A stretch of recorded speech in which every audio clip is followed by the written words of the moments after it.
Dios les bendiga, mis hermanos. Por favor, acompáñenme a buscar 1 Corintios, capítulo 9, 16. ¿Sí? Le he puesto como título al sermón La teología del evangelismo. Ahora bien, ¿por qué teología? Tal vez al anteponer esta palabra teología a alguna serie o al título de algún sermón, uno pueda pensar, ¿no?, que solo se va a tratar en un sentido académico. O sea, que voy a tratar académicamente la cuestión. Sin embargo, hermanos, quiero demostrarles el día de hoy que no hay nada más práctico e importante en este tiempo moderno que examinar la teología de cada asunto. Y el evangelismo, mis hermanos, no queda fuera de esta realidad. Leamos lo que dice Pablo, 1 Corintios 9:16. Dice ahí: pues si anuncio el evangelio, no tengo por qué gloriarme, porque me es impuesta necesidad, y ay de mí si no anunciare el evangelio. Espero que usted pueda escuchar el corazón de Pablo aquí. Por favor, primero oremos. Amado Señor, por favor ayúdanos el día de hoy a poder entrar en las profundidades de este tema, el evangelismo. Ayúdanos, Señor, a reconocer la actitud frente a este mandato supremo que tiene el creyente y también a entender el contenido del evangelismo. Te ruego, por favor, que guíes a este débil gusano y que también guíes y dotes a mis hermanos que están escuchando el día de hoy, para que escuchen atentamente y puedan aplicar el consejo tuyo. Te lo pedimos, oh Padre, en el nombre de Jesús. Amén.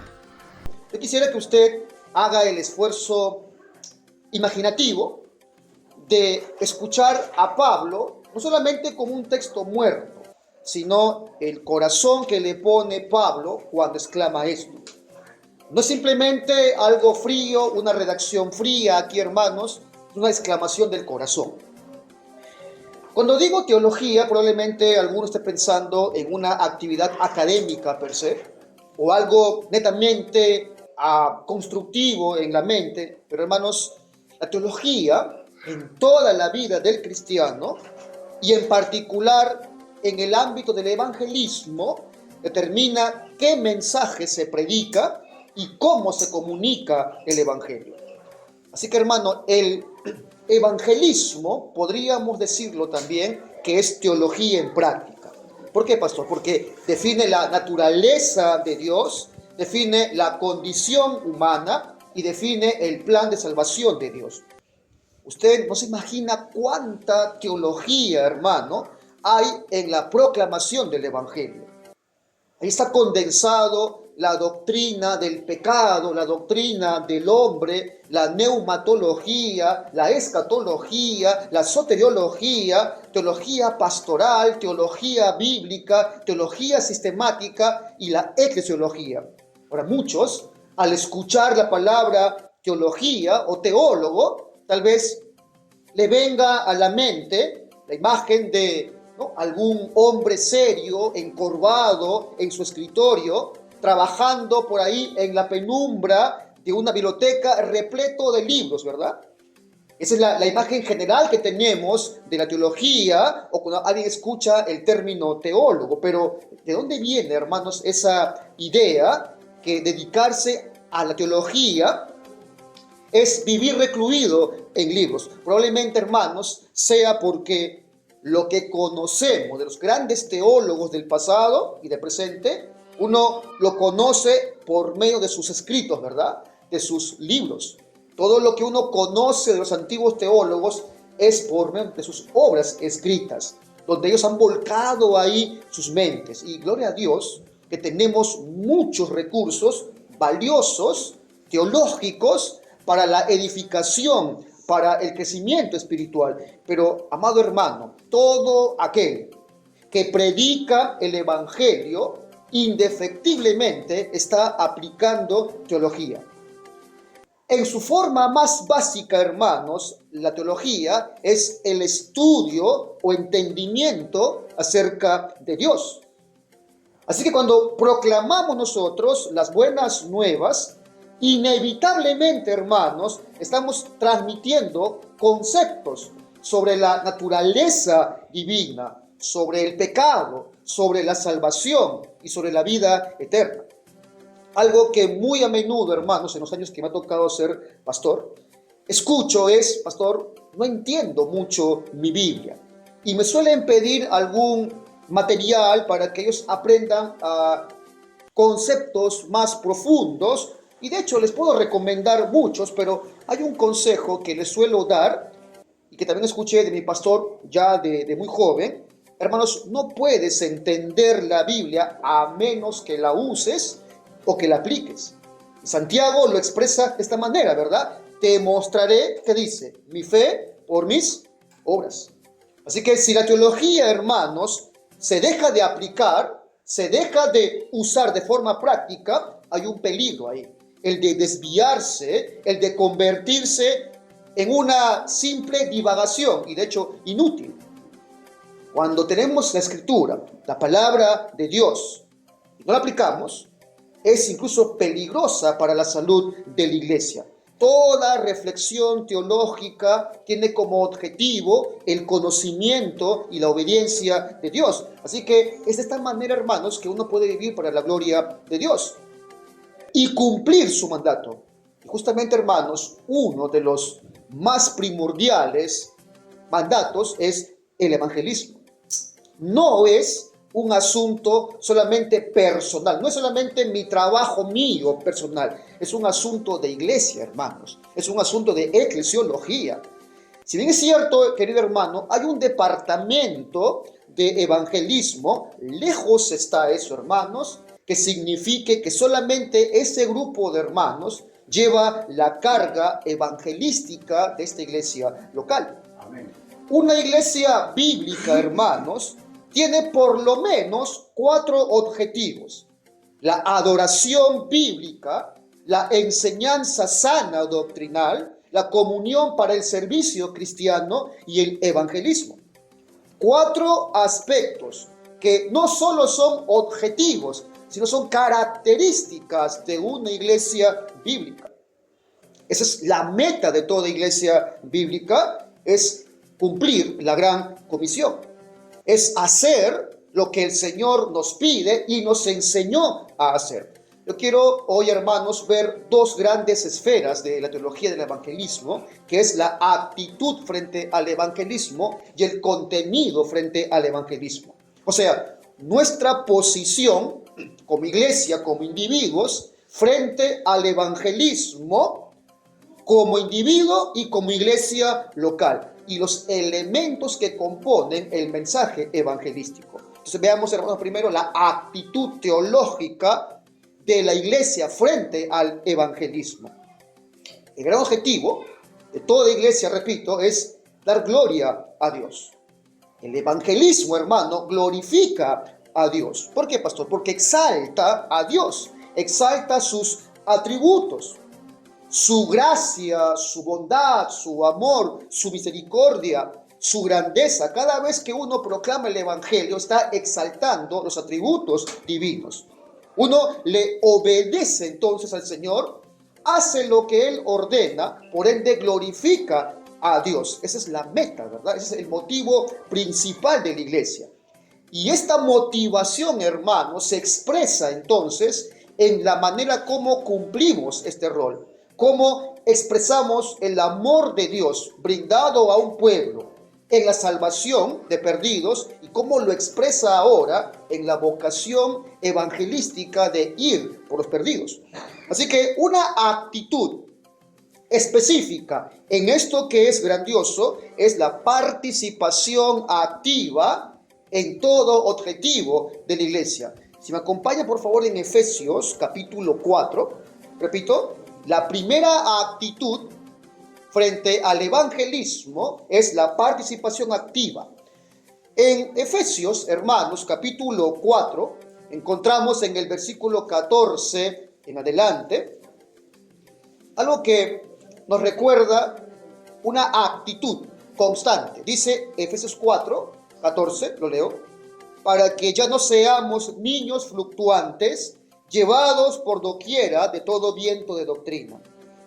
Lo que dice, por estratagema de hombres que para engañar emplean con astucia las artimañas del error, sino que siguiendo la verdad en amor, crezcamos en todo en aquel que es la cabeza, esto es Cristo, de quien todo el cuerpo, bien concertado y unido entre sí, por todas las coyunturas que se ayudan mutuamente, según la actividad propia de cada miembro, recibe su crecimiento para ir edificándose en amor. Nota que está usando una metáfora ahí, el autor, que la iglesia es un cuerpo. Y como cuerpo, hermanos, ¿qué debe hacer? Debe trabajar unido. Es un cuerpo, dice el texto. En otro dice, es un edificio la iglesia, que tiene ladrillos que se van conjugando, que se van armando, que construyen, y cada ladrillo tiene su lugar. Luego dice también Marcos que es una familia. Estas ideas que plasma, hermanos, la Biblia, nos habla de una organización, de un cuerpo que está bien aceitado y que va avanzando junto en armonía. Y cada uno de nosotros, los ladrillos, esos componentes de este edificio, van poniendo sus dones, sus habilidades y todo lo que Dios le ha dado para llevar adelante este objetivo de la iglesia local. Así que el evangelismo, hermanos, no está exento de este elemento. ¿Cuál? La participación, la concertación de fuerzas, el trabajo común, el trabajo como un cuerpo. Todos los creyentes entonces están involucrados en este trabajo en común, salvo, ¿verdad?, como es entendible, tengan alguna dificultad de salud o estén impedidos por alguna cuestión muy específica, pero hermanos, todos, me incluyo, deberíamos activamente participar en la obra del Señor. Y esto, hermano, incluye el evangelismo. Siempre es bueno, hermano, mirar un poco al pasado. Siempre es bueno mirar un poco los pasos de los antiguos creyentes. Es urgente, hermano, volver a algunas convicciones que tenían antiguamente. Hay un libro, usted lo puede buscar porque es de libre lectura, de Michael Reeves. Es un libro donde habla de teólogos antiguos que deberías conocer. No solamente resume la vida desde Policarpo, el discípulo de Juan, hasta los actuales, sino que empieza a contarnos cómo era la actitud de los antepasados cristianos frente al evangelismo. ¿Cómo pensaban antiguamente los cristianos frente al evangelismo? Y se ve, hermanos, el anhelo ferviente de trabajar para su Señor. Hay que volver a esas bases doctrinales, a esas prácticas antiguas. Ellos practicaban un evangelismo abierto. No solamente era un deseo por ganar almas, había una marcada movilización de toda la iglesia. Así que, hermanos, debe haber este deseo por parte de los creyentes, que tu iglesia local, en la cual te ha unido el Señor, crezca. Cada creyente entonces debe encontrar su propio lugar en esta labor de evangelizar, mis hermanos.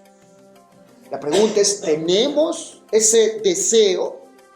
¿Hay factores que hacen que nos detengamos en este servicio, hermanos? Es un llamado a trabajar juntos. Yo sé que al inicio, como toda gran labor exigente, cuesta, mis hermanos. Te puede costar por tus horarios, te cuesta habituarte, pero iglesia, el Señor dará de su gracia. Él proveerá dones, Él proveerá capacidades para llevar adelante esta labor. Tal vez puedas comenzar simplemente con una invitación. Después te dará más el Señor, te hará crecer en tu capacidad de evangelizar. Luego será un diálogo más profundo con las personas. Luego será la posibilidad de persuasión y que traigas a la iglesia a algún invitado. Pero confía que Él dará gracia, Él va proveyendo a la iglesia lo que debe hacer cuando está participando activamente en esta labor. Dice que en muchos es la vergüenza que aflora, tal vez lo que le impide hacer esta labor. Tal vez tu forma de ser, tu personalidad o alguna situación aflora y hace que tú te limites en esta labor. Pero, hermanos, insisto, el Señor de su gracia te proveerá, te va a dotar para que dejes de lado todas aquellas cosas que te impiden, te limitan a esta labor. Confía en el Señor y llevemos a cabo, hermanos, esta tarea. Yo siempre recuerdo hace tiempo, ya más de 30 años, cuando era aún niño, cómo veíamos a los antiguos, veía, por ejemplo, a mi abuela. No había, por ejemplo, una calefacción eficiente cuando había frío. No había estufas. Costaba preparar las brasas para calentarse. Costaba tiempo ir a buscar algo que los caliente, ¿verdad? O cuando lavabas la ropa. Me acuerdo cuando mi abuela calentaba agua, porque no había lavadora, hervía agua, ponía su jaboncito blanco ahí para que quede limpia la ropa. ¿Por qué? Porque no había lavadora. Tomaba mucho tiempo, hermanos, en hacer las cosas cotidianas de la vida. Hoy en día, hermanos, hay muchas facilidades. No digo que es más fácil la vida hoy, pero hay cosas que hacen más rápido, eficiente la vida cotidiana. La vida moderna, el día de hoy, tiene ciertas comodidades que hacen más rápido la vida cotidiana que antes, hermanos. Sin embargo, ¿verdad? A pesar de esas comodidades que hoy disfrutamos en la vida moderna, pareciera que la vida hoy es mucho más ocupada de la de antes. Pareciera que a pesar de antiguamente lo poco que se podía usar como comodidades, tenían más tiempo aquellos cristianos para usarlo, particularmente en el evangelismo. Hoy tenemos tal vez más comodidades, hoy tenemos tal vez más tiempo en cuanto a la relación trabajo y tiempo libre, pero ¿qué encontramos? Más excusas, más dificultades en llevar a cabo proyectos de evangelismo. Y no estoy juzgando, hermanos, si eran mejor antes o no, pero estoy poniendo, hermano, en carpeta la necesidad intencional de evangelizar, de caminar en todo proyecto de evangelismo que propone la iglesia local. Hoy, repito, podemos gozar de muchas comodidades, de tal vez de horas no tan extensas de trabajo, o se puede manejar al menos en comparación con la de antes. No estoy diciendo que hoy, repito, la vida es más fácil, pero debe estar de acuerdo usted conmigo que no es tan difícil, ¿verdad? Como lo era antiguamente. Sin embargo, repito, pareciera, hermano, que hubiera menos tiempo el día de hoy para las cosas del Señor, menos tiempo para evangelizar, menos tiempo para estar en la iglesia. Hermanos, oremos al Señor para que tengamos sabiduría para administrar nuestro tiempo, nuestras tareas, y que haya, como dice Pablo, este fuego que hemos leído, dice él, porque me es impuesta necesidad. Ay de mí, que dice, si no anunciare el evangelio. Y piense esto, hermano, por favor, y medite esto en su casa. La razón, o una de ellas, por la cual muchos no salimos a evangelizar, es porque no admiramos lo suficiente al Salvador. El hombre, hermano, naturalmente habla de lo que admira, ¿verdad? El hombre suele hablar de aquello que admira. Bueno, es así de simple, hermano. Y muchos entonces no admiramos lo suficiente al Salvador.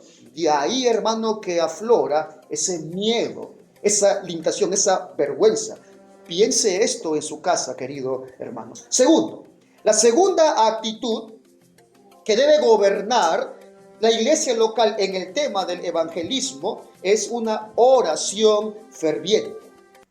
Lo primero es activo, estar involucrado. Lo segundo, oración ferviente. Efesios 6, por favor, busque conmigo, versículo 18 al 20. Repito, lo primero que hemos hablado es actividad, ¿sí? Es involucramiento, estar ahí, tiempo, dar de mí. Lo segundo es oración ferviente. Efesios 6, leemos del versículo 18 hasta el 20.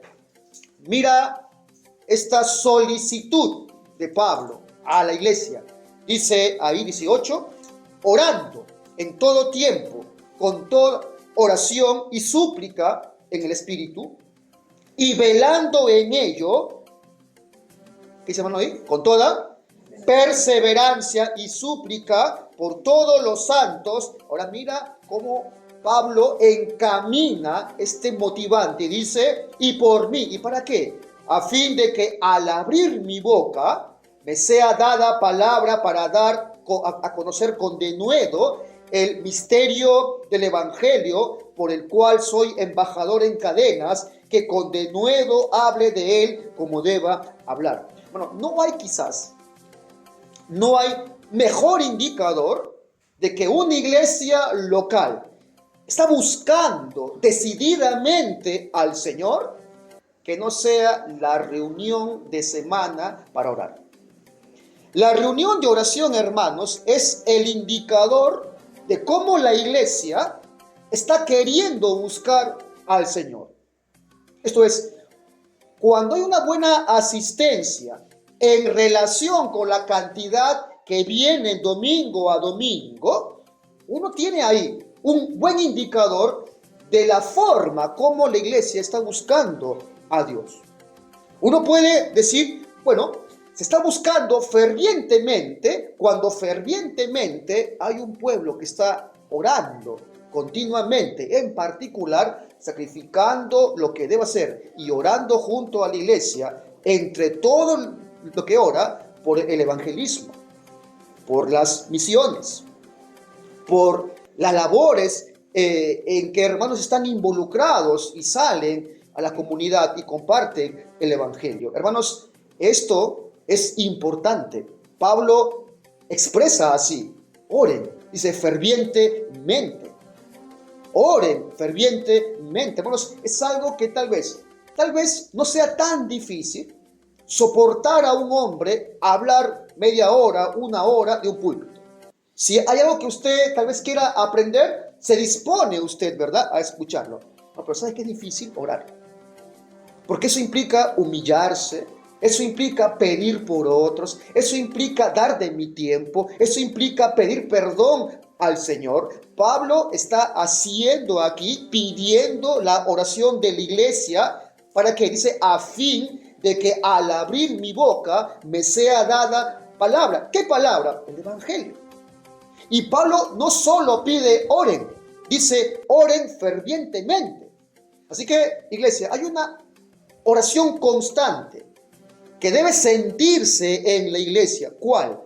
Pedir por los perdidos, por los que vienen a la iglesia por primera vez, por los que escuchan el evangelio aún por medio de las grabaciones que se hace aquí. Esa oración, hermanos, debe ser constante. Es algo que debe perseguir la iglesia, debe desearla. Cuando la iglesia entiende que el evangelismo no es simplemente un tema de habilidad humana, donde el más elocuente, el más capacitado es el que lo hace, sino que es un tema de confianza en el poder de Dios, no existe ahí la desconexión entre oración ferviente y evangelismo, hermanos.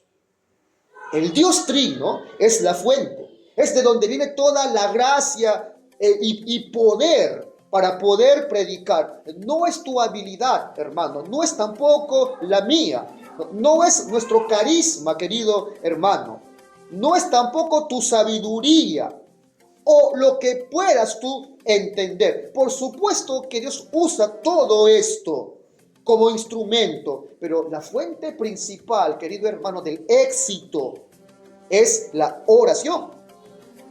La reunión de oración de la iglesia debe ser intencionada. O sea, orar por este objetivo, orar por esto en particular, orar para que el Señor traiga a los perdidos. Debe estar enfocada en esto y debe ser, que dice Pablo, dice constante. Hermanos, esto no es una carrera corta, hermanos, créanme. El evangelismo es una maratón. Es un trabajo constante, con paciencia. Es un trabajo a largo plazo. Es excavar y excavar con confianza. Es como esa gota de agua que golpea la roca y que de aquí a un tiempo la puede partir. Bueno, es ahí, hermano, la forma de ir a buscar al perdido. Es con paciencia, es con esperanza. Cada vez que usted hace esta labor, hermanos, y tal vez no vea de momento resultados, bueno, no desmaye. Siga orando, siga con la actividad consciente de que usted debe dar de su tiempo para esta labor.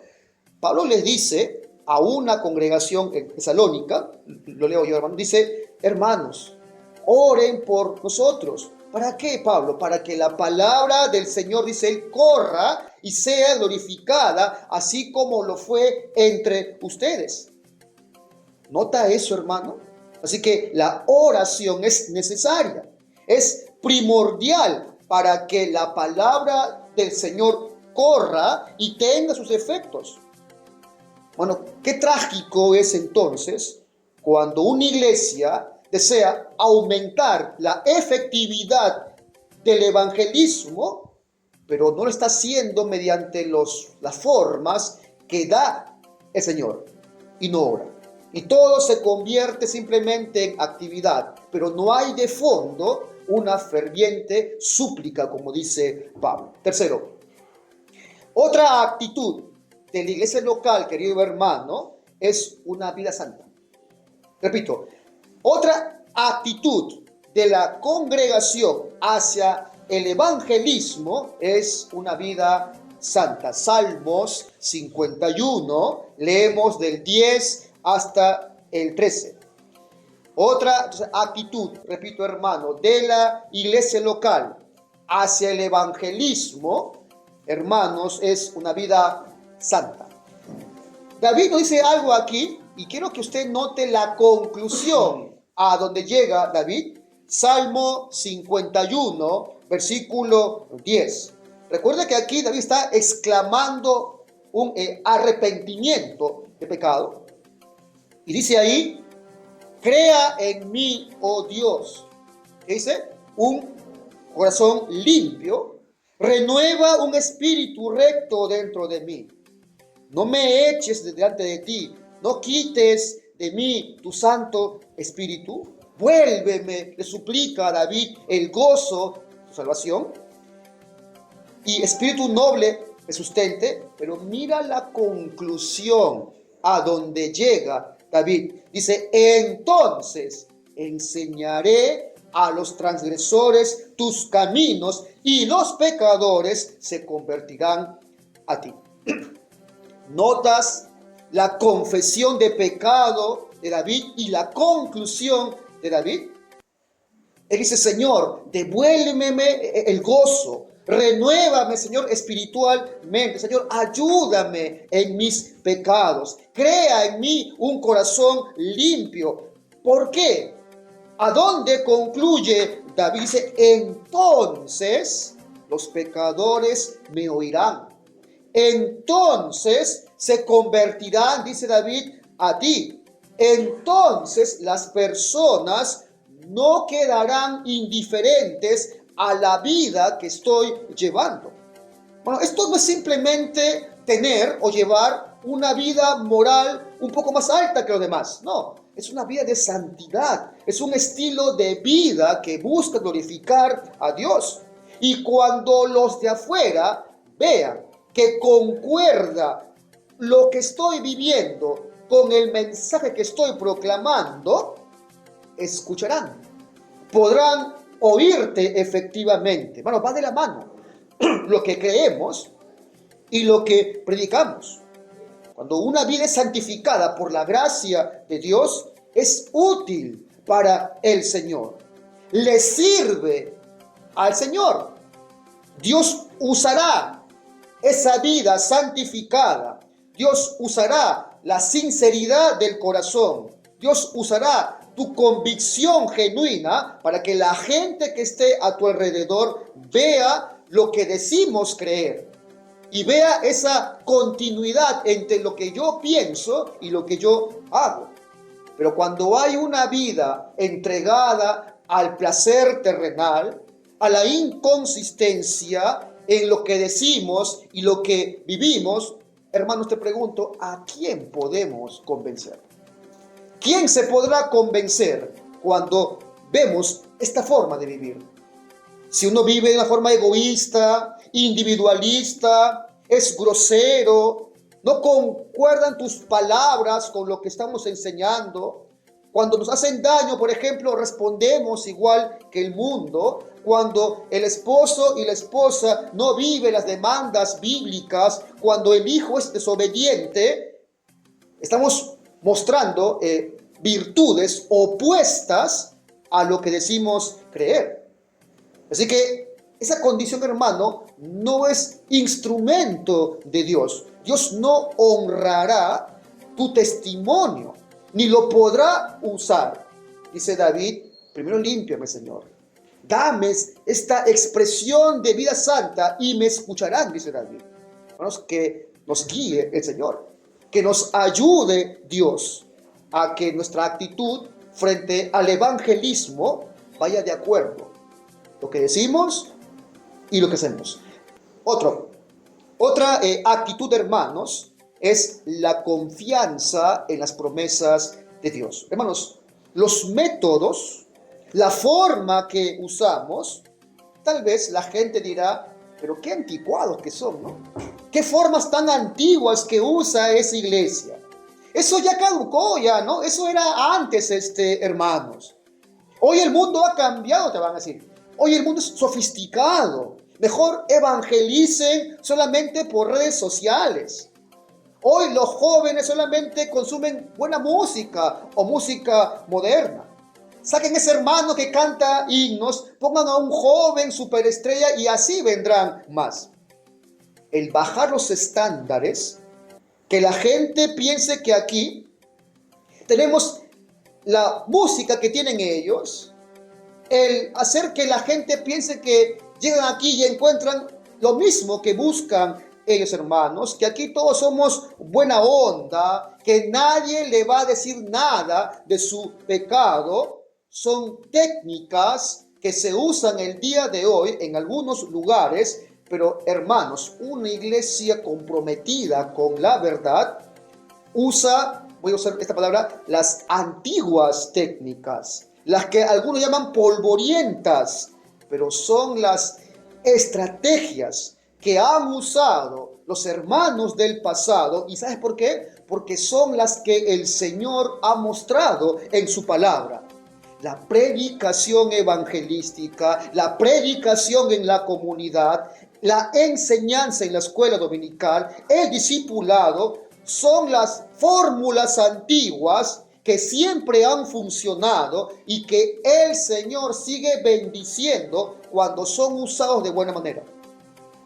Cuando las estrategias que se buscan son bíblicas, queridos hermanos, confía en el Señor porque Él ha prometido bendecir a una iglesia cuando una iglesia hace lo que Él demanda en su palabra.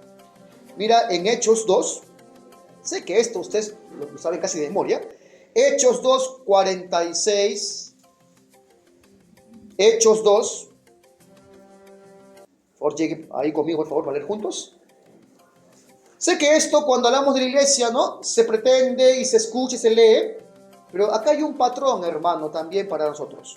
Dice ahí, y perseverando unánimes cada día en el templo, partiendo el pan en las casas, comían juntos con alegría y sencillez de corazón, alabando a Dios y teniendo favor con todo el pueblo. ¿Y lo que dice, hermanos? ¿Qué ocurría? Y el Señor añadía cada día a la iglesia los que habían de ser. Bueno, he aquí un patrón, aún para la iglesia moderna. perseverar en la doctrina, en el partimiento del pan, en las oraciones, en alabar a Dios. ¿Y qué acontecía? Dice el texto, tenían el favor de todo el pueblo y el Señor, dice, añadía. ¿Y por qué lo hacía? Porque la iglesia obedecía lo que Él mandaba. Así que confíe, hermano, en las promesas de Dios. Si hacemos lo que Él nos pide hacer, daremos frutos espirituales, hermanos. Si hacemos lo que Él nos manda hacer, habrá frutos. Si trabajamos duramente, perseverantemente, activamente, orando fervientemente, con vidas santas, bueno, tenga usted la seguridad y la confianza puesta en su Señor, que habrá frutos, que serás instrumento para el Señor y habrá unos frutos, resultados. Segundo, hermano, el contenido del Evangelio.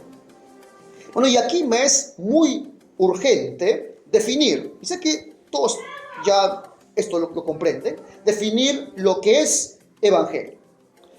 Cuando uno entiende el significado, podremos llegar a algunas conclusiones. Bueno, es simple, ¿verdad? Aunque profundo a la vez. El Evangelio significa buena noticia. Era esa feliz noticia cuando, por ejemplo, un rey o el emperador tenía un hijo. O, por ejemplo, había una conquista en una batalla. ¿Qué ocurría? Había un enviado del rey, un heraldo, que corría a las plazas y expandía verbalmente la información y luego eso pasaba de boca en boca. A eso se llamaba el Evangelio. O sea, una buena noticia. Ahora, hermanos, si entendemos entonces que el Evangelio es una buena noticia, uno debe entonces entender que el evangelismo, en términos bíblicos, es un mensaje que se refiere específicamente a anunciar verdades fundamentales de la fe salvadora en Cristo. No es simplemente una narración de una historia triste. No es simplemente contar anécdotas. No es simplemente una narrativa para subirle el ánimo a la gente por medio de una charla motivacional, hermanos. Ojo, tampoco es simplemente contar mi testimonio, aunque es un preanuncio, pero no es per se el Evangelio. Tampoco es una ayuda social, aunque estamos llamados a expresar el amor por el prójimo. Bueno, el Evangelio es específicamente anunciar las doctrinas salvadoras fundamentales de la palabra del Señor. Bueno, esto es urgente, fundamental que lo entienda la iglesia. A veces, y esto es para los que predicamos, a veces uno ve evangelio como sinónimo de todo la Biblia. Si bien es cierto, el consejo de Dios confluye en llamar al pecador, confluye en aconsejar y exponer al pecador su condición, pero hay cultos evangelísticos, hay sermones que deben ser directamente intencionados para que escuche el perdido. De ahí menos que la iglesia debe entender que hay algo específico, hay un llamado específico, hay un tiempo específico, una labor específica para llamar al perdido. Acompáñame a algunos textos, quiero que veas esto conmigo. Marcos 1, 14 al 15, por favor, acompáñame ahí. Hay temas, repito, que uno puede predicar con los creyentes, ¿no? Por ejemplo, la santificación, por ejemplo. Pero bueno, el Evangelio es un mensaje específico. Dice Marcos 1, 14 en adelante. Dice, después que Juan fue encarcelado, vino Jesús a Galilea. ¿Y qué dice? Predicando, ¿qué cosa? El Evangelio del reino de Dios. Diciendo, el tiempo se ha cumplido, el reino de Dios se ha acercado, arrepentíos y creed en el Evangelio. ¿Se da cuenta de eso, hermano? Acá hay un mensaje específico que predicaba Cristo. Se cumplió, dice, el tiempo. Arrepiéntanse, crean en el Evangelio. Hechos 15, versículo 7. Hechos 15, ¿no? Un pasaje histórico, de un concilio histórico también ahí. Y vemos que en medio de una discusión, se levanta ahí Pedro, dice Hechos 15, 7, y después de mucha discusión, se levantó Pedro y ¿qué dijo? Buenos hermanos, vosotros sabéis, como ya hace algún tiempo que Dios escogió que los gentiles oyesen por mi boca la palabra, ¿cuál? Del Evangelio y que creyesen. ¿Se dan cuenta que es el Evangelio? Es la palabra del Evangelio. O sea, lo que el Señor le había dicho. O sea, un mensaje específico. Efesios 1, 13.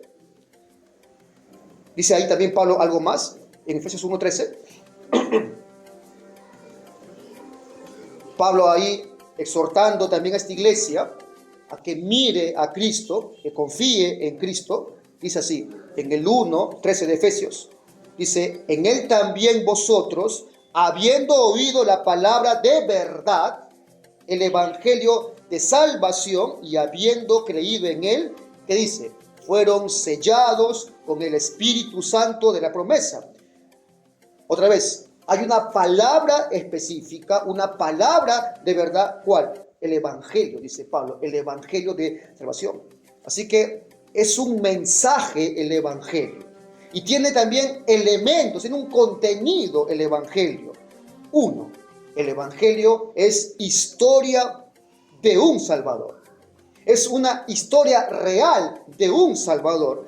Una vez a mí me preguntaron, pastor, ¿cuál cree usted que es el mejor pasaje que exponga el evangelio? Bueno, sin dudar es 1 Corintios 15. Ahí Pablo hace un mini resumen de lo que es el evangelio y lo narra como algo real, como algo histórico. Si me acompaña ahí, 1 Corintios 15, sé que ahí el gran tema es la resurrección de los muertos, pero mira cómo Pablo inicia y mira cómo resume el evangelio. Dice ahí Pablo lo siguiente, dice, además os declaro, ¿qué dice? El evangelio que os he predicado, el cual también recibisteis, en el cual también perseveráis, por el cual asimismo, si retenéis la palabra que os he predicado, sois salvos, si no, ¿qué dice? En vano, ¿verdad? Ahora, mira cómo va aquí a algo histórico. Dice, porque primeramente os he enseñado lo que recibí, que Cristo murió por nuestros pecados, conforme a las Escrituras, y fue sepultado y se levantó el tercer día, conforme a las Escrituras, y que, lo que dice, luego narra historia. Apareció a Cefas, después a los 12, después apareció a más de 500 hermanos a la vez, de los cuales muchos viven aún y otros ya duermen. Y después a Jacobo, después a todos los apóstoles y al último de todos, como un abortivo, me apareció a mí. Es una narración histórica de un Salvador. En segundo orden, un contenido, un tema del evangelio es el pecado, ¿verdad? Tiene que estar ahí, hermano, esto, el pecado. ¿Cuál es la condición del hombre? Luego, otro elemento es Cristo y su gracia. Luego, las demandas del evangelio. O sea, son elementos que tienen que estar, hermano, cuando uno va y da el evangelio al perdido. La historia de la salvación debe estar Cristo, su gracia, la condición del hombre, su pecado, las demandas del evangelio, fe y que se arrepienta de sus pecados, y luego la consecuencia de la respuesta que da el hombre. Hay bendición para aquel que acepta, y como también dice el texto, hay maldición también para el que no acepta este llamado. Esos elementos deben estar contenidos cuando uno comparte el Evangelio. Bueno, y para acabar, hay también formas cuando uno comparte el Evangelio. Acompáñenme a Hechos 24. Una forma, un modelo que encontramos en la Biblia y que debe tener y saturar el evangelismo es que sea directo, hermanos. Es que sea directo. Mira en Hechos 24, Pablo ahí ante una autoridad romana, dice, algunos días después, viniendo Félix con su mujer Drusila, que era judía, llamó a Pablo y le oyó acerca de la fe en Jesucristo. Pero al disertar Pablo acerca de la justicia, del dominio propio y del juicio venidero, se espantó Félix y dijo, ahora vete. Pero cuando tenga, que dice, oportunidad, te llamaré.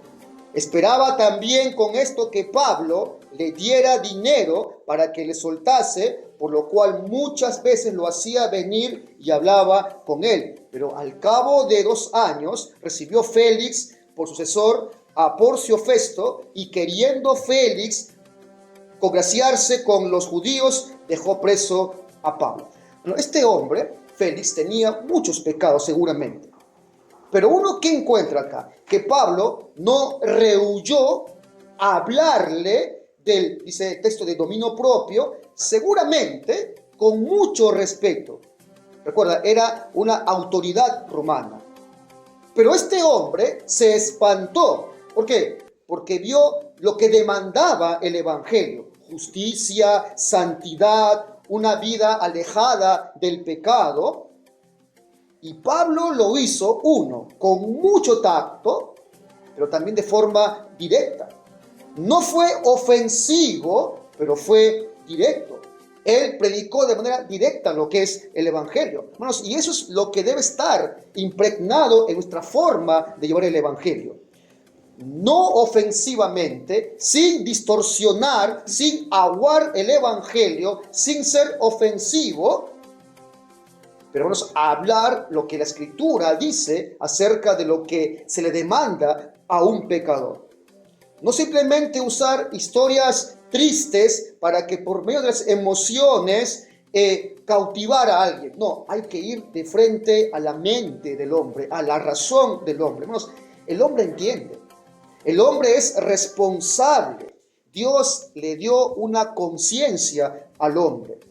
Dice Ezequiel que Dios también ha puesto la ley en el corazón. El hombre tiene la capacidad de entender que hay un juicio venidero. El hombre entiende que hay un juicio venidero, hermanos. Y ese es el argumento que usa Pablo cuando habla a los romanos. El hombre es responsable.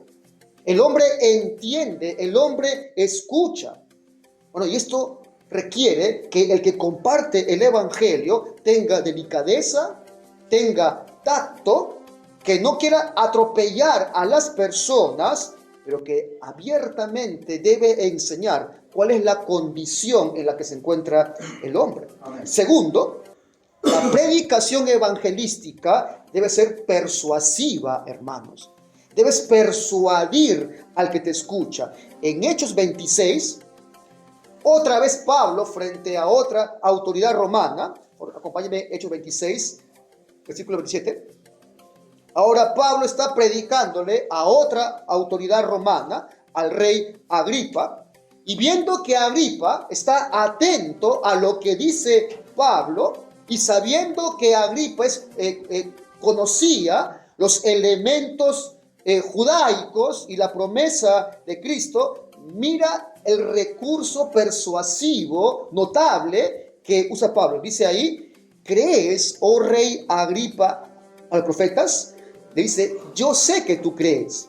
O sea, mira cómo Pablo ahí, ¿verdad? Persuade, llama a este hombre, llama a Agripa a que reflexione, a que medite, a que él piense en algo. Bueno, y eso es lo que falta cuando uno predica el evangelio.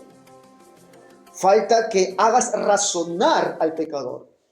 Falta que lo persuadas a este hombre a que reflexione en lo que está viviendo y reflexione en lo que debe él acudir. Bueno, y con esto repito, uno debe persuadir a las personas no de forma simplemente sentimentalista.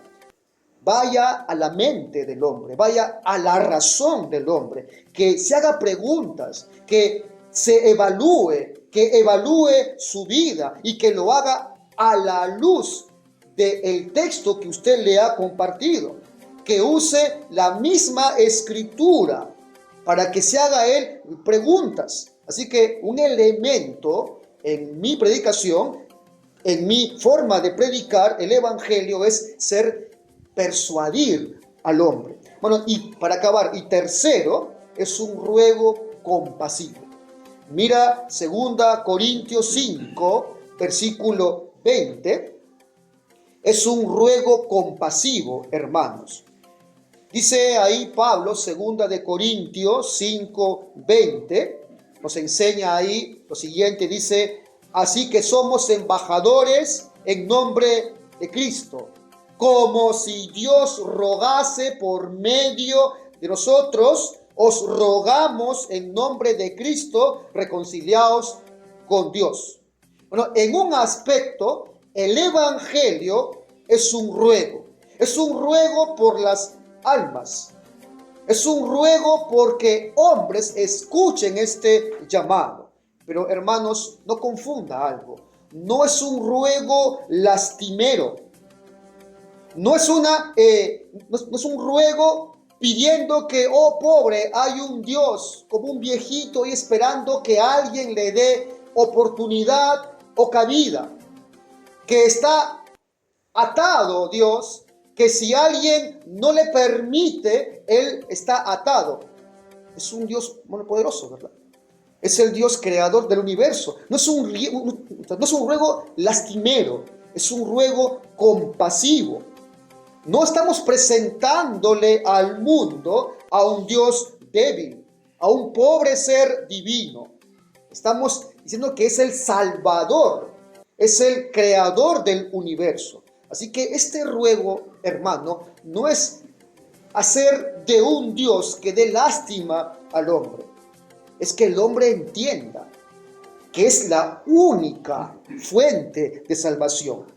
Es un ruego con compasión. Como dijo Spurgeon, es como un mendigo que llama a otro mendigo y le enseña dónde él halló pan. Así que desde el punto de vista nuestro, que somos pecadores, estamos predicándole a pecadores. Es un ruego para que escuche dónde puede alcanzar él salvación. Es ponernos en el lugar donde estaba él también. Cada vez que usted predica, hermano, el evangelio a un perdido, usted recuerde que también estaba usted en ese lugar. Cada vez que usted aplique estos principios, usted debe pensar que también usted estaba en ese lugar. Somos mendigos, hermanos, que vamos a buscar a otros mendigos y vamos a decirle dónde hemos encontrado el alimento. Y si no fuera, hermano, por la gracia del Señor, estaríamos todavía en esa condición de mendigos, perdidos. Hoy somos ya restaurados, hoy hemos sido salvados, pero hermanos, no olvide esto. Hay una actitud correcta frente al evangelio. Hay un contenido y una forma correcta. Amén. Oremos, hermanos. Amado Señor, tú has sido bueno, Señor, con nosotros. Nos has concedido todas las herramientas para que podamos comprender primeramente nuestra condición.